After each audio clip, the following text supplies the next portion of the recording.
From BrewDog, we have James Watt and Martin Dickey. Welcome to the show, guys. Biggest mission today is just to make other people as passionate about your state's craft beers as we are. And now, the three-time winner of the Pennsylvania Association of Broadcasters Excellence in Broadcasting Award, the recipient of 2 Pennsylvania Associated Press Broadcasters Association Awards for Excellence, promoting and advancing the craft and microbrew culture in Northeast PA. This is another edition of the Friday BeerBuzz. Oh, I forgot to put the phone on. Bill, you want to try it again? Bill? Is Bill there?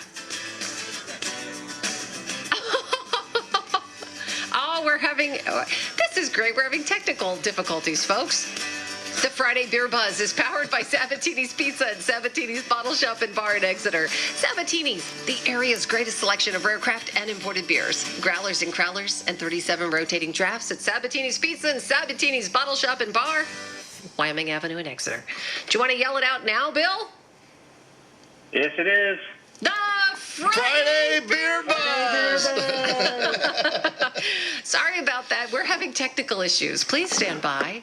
Anyway, happy Friday. Happy Friday. I guess this is our last Friday with you for a little while. I'll be going just for a week. But Lindo from Sabatini's is here, of course, as always. Hi, Lindo. Hello. People are going to think we're already drinking. I know, right? Like, what's going on there? They don't know what they're doing. Hello, Bill from mybeerbuzz.com. By the way, all the news that's fit to print about beer news is at mybeerbuzz.com. Happy Friday, and I think your phone lines are already drinking today. Something's going on. It's not good. Oh, God. Anyway, what's going on? So we have a little bit of beer news, and our first tidbit comes in the form of extremes. So it comes to us from Bell's Brewery in Comstock, Michigan, and we have 2 new, semi-new beers, and they are at the opposite ends of the beer swimming pool. First up is Bell's Low Wheat, and it is part of a new series of beers called the Wheat Series. Ironically enough, there's an original name for a series, and it will be a 4% hoppy, sessionable wheat ale. And Bell's seems to be really pushing 12-ounce glass lately, and this will find its way into 12-ounce bottles. So watch for that one. I think we're still probably a few months away from that one. Up next, though, we have the extreme end of the pool, or the deep end of the pool, Bell's Hop Slam for 2022. I have the mini keg art, and so every year they do these little 1.32-gallon cans of Hop Slam, and every year they do different artwork on them.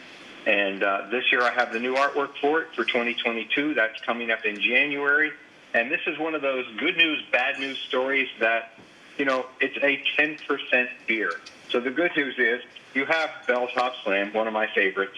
The maybe bad news is you have 1.32 gallons of it. So make sure before you pop the top on that bad boy that you invite about 7 friends over to help you safely enjoy the mini keg.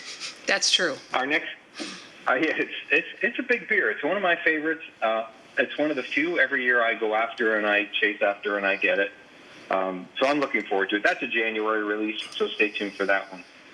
Coming to us from Sierra Nevada, and we don't see a ton of collaborations coming from Sierra Nevada lately, but I have one today, and they are collaborating with Moxa Brewing Company, and the beer is called Walking with Darkness. Mm-hmm. And it is it's a new sort of category of beer that we're seeing more and more of called dessert stout. And they are typically a sweet stout that mimics a cake or an ice cream sundae or you know, some sort of dessert. You know, that sounds stout. Decadent. It is, and this one is made with vanilla bean and almonds, and it's 11% ABV. And speaking of glass, this one is also in 12.7 ounce bottles, so an odd size cork and cage bottle. So that one is out now. I don't know if it has made it to the East Coast or not yet. Probably not. But it is out, and you can get it hopefully very soon at Sabatini's. Our last tidbit comes to us from Oscar Blues. If you follow along with Oscar Blues, everything is in cans. So sometimes that can be deceiving, but they also put their big beers and their barrel-aged beers in cans. They have a series of beers called the 2021 Barrel Age Series, and they're signified by putting BA for barrel aged and 21 for the year on all the packaging. And today we have BA 21 Volume 7. So they've come out with 7 different volumes. This one will be out in a month or so. And it is also a dessert stout. It's an imperial sweet stout that is aged in whiskey barrels and brewed with graham crackers, chocolate, and cherry. So it's sort of like a German chocolate cake kind of recipe. Yeah. And that is 11.5% ABV, and as I said already, that is 12-ounce cans. Oh, my gosh. So that is our breaking beer news for the day. As always, if you want to find more, and there's already more, because I make these notes a couple days ago, There's already more. You can find them at mybeerbuzz.com on the breaking news tab. I'm a big fan of stouts, but they're dangerous with the 11%, and those sound absolutely delicious. Yeah, I like the dessert stouts. They're there's a certain category of beer lovers that sort of poo-poos anything that is like crazy and extreme or kitschy, catchy kind of gimmicky kind of beers. But I like them. I bake all the time. I love sweets. I love cookies and yes, the Ugly Bakery is what you call it. Yeah, the Ugly Bakery. The Ugly Bakery. All right, so Linda, I'm curious as to what we've got here today, but all I know is when I drink this, I immediately think Webster would like this. Oh, yeah. This is definitely a Webster beer. Yeah, this one will definitely be up his alley. But today we brought an IPA. I wish Bill was in here to be able to drink this one with us, too, because this one Bill would also love to be drinking right now. Yes. Our beer today comes to us from Waitsfield, Vermont, and yeah, I'd absolutely love to be drinking it. It's one of my favorites. It comes to us from Lawson's Finest Liquids, and the beer is called Little Sip. And it's sort of the little cousin to a very popular beer, probably their most popular beer. So popular they actually contracted out, and that beer is called Sip of Sunshine. And this one, this one's sort of a little more sessionable than Sip of Sunshine. Although this one, I don't know if you'd call it sessionable, Lindo. This one is 6.2% ABV. I don't know if it's a session. I mean, compared to a lot of the other IPAs that are in the market, it is under the 7% benchmark, which a lot of the normal IPAs are at. So it's a little lower ABV. For me, I think it's fantastic. We've had it on draft recently, and it's coming back on draft this weekend. And it's just one of those where if somebody's not sure, they want a West Coast IPA, they want a New England style IPA. This isn't hazy, but it's kind of in the middle where I think either person that's looking for one of those would be happy with a little sip. What do you think about that? A little sip.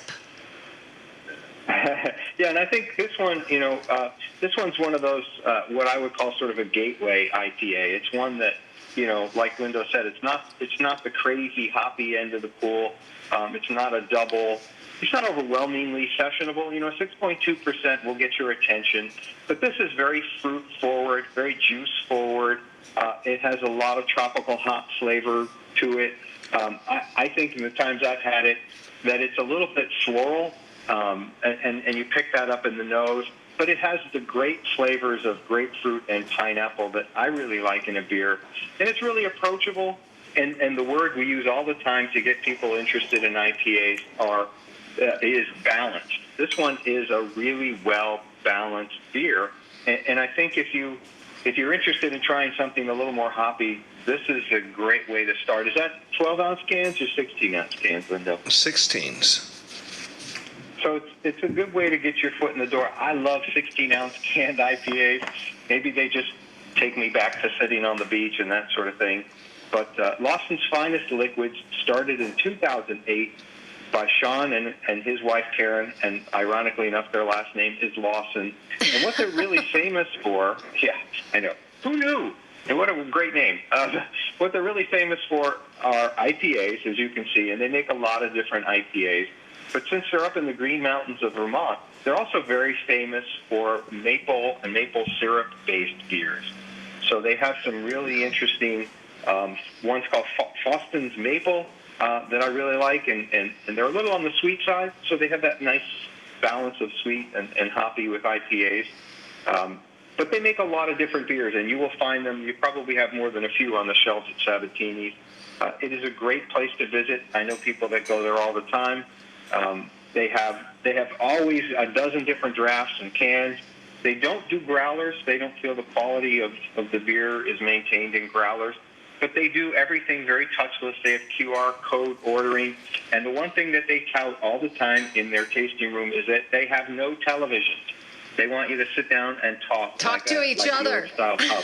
What a concept. I don't think we've ever done a Lawson's Finest Liquids. Have we ever done that on the Beer Buzz? Any of their beers, have we? No, we have not. I didn't think it's so. surprising. We for a while there were driving the bus down the IPA highway for week after week after week after week, and I'm surprised we didn't hit on Lawson's. Yeah. They are one of the better ones and one of the really good ones in our area. I think it is good. I'm not a big IPA fan, but this is the kind of beer that, like you said, if you want to try it out, you don't want to be overwhelmed with that flavor. I think this is a really good one. I mean, the one that... Yeah, and they're all... Go ahead, I was Bill. going to say, they're also really a forward-thinking company, and they do a thing called SIP, and it's the Social Impact Program, and they donate to a thing they're calling the Sunshine Fund. And what I really like about Lawson's is they donate what would be the tips that you leave for your servers to this Sunshine Fund. And they do that because they are committed to giving their servers a living wage so that their servers don't depend upon tips to make a living. That's pretty cool. Now, what were you going to say, Lindo, about the beer? With Little Sip, I mean, for Lawson's is known. I mean, everybody looks for Sip of Sunshine, which is this one's big brother or big cousin at 8%. So for this one, for me, I mean, it has the same characteristics as Sip. You get the same flavor. It's a little softer. A little softer. A little softer. A little kinder. I do like it for someone who's not a big hoppy beer person. This is, I think, really yummy. And I like the sunshine on it. It's nice packaging. Yeah, and they're famous for the artwork on their package as well. And if you look at their cans in the cooler or on the shelves at Sabatini's, you can easily pick them out, and you can easily see the family resemblance among all of their beers. And it looks like such a great one to be in the little pocket on your lounge chair outside by the pool or the beach. It really does. It looks perfect. All right, Bill, thanks so much. You're going to be going away, so I hope you get a lot of little sips of sunshine out there. Yeah, I'm actually heading north. I won't be that far from the Green Mountains, so we're going up to the Dax to do some hiking. Oh, okay. Stay safe, all right? No, Stay safe. nothing safe is fun, and nothing fun is safe. I'll be looking for your pictures, that's for sure. All right, Lindo. So obviously, Lawson's Finest Liquids, Little Sippin', as you said, there's other ones there as well at Sabatini's. Oh, yeah. We got them all. All right. Have a great weekend, everybody. We'd love to, have you check out mybeerbuzz.com or head on over because the Friday Beer Buzz is powered by Sabatini's Pizza and Sabatini's Bottle Shop and Bar in Exeter. A great place to go. The area's greatest selection of rare craft and imported beers. Growlers and crowlers and 37 rotating drafts at Sabatini's Pizza and Sabatini's Bottle Shop and Bar, Wyoming Avenue in Exeter. The Friday Beer Buzz, bringing good beers and good people together.